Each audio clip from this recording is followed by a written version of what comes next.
Kagabi yun ng anak ng isang baboy guys. Si kabuk ang iyang anak. Yan, biskay kay sila. Ilang lawas.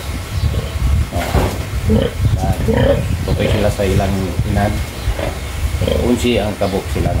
Pero iay ni sila. Pili sila ipagig mga pakaw, mga lalaki nga baboy. Iay rat ini, insiminate. Mo ni yang mga anak guys. Mo ni yang mga big, mga baktin. Mga anak niya. Pero buyag unsi sila kabuk.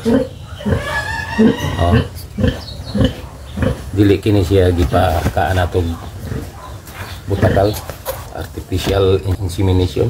Ya, kini yang anak unsi kabuk. Yang ina no. No siya.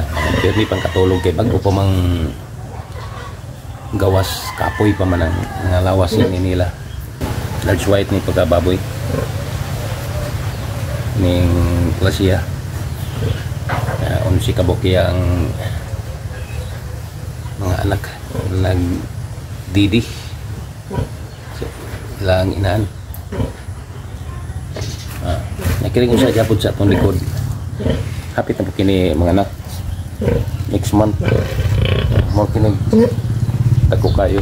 Ano siya Durox nga halo nga pikrings ni gabuya. Sa sunod bulan na po kini sila mga anak.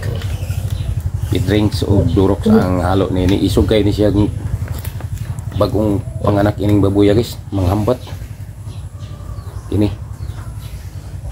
Okay, ang Durox lay magud sa mga large white ning Durox isog jud kini kay sila.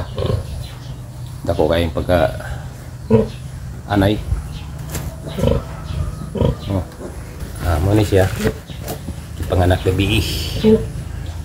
Alas 12 sa gabi ini gipanganak siya.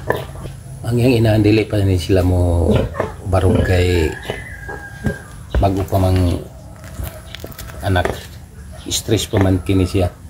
Upaway pa kini siya pero dili sa pud pakanon po ni kay di man pud angay pakanon ang bago pang nakaanak. Pwede na ni siya siguro nya nga pun takaan siya pero gagmay ra ang hatag sa pakaon kanila.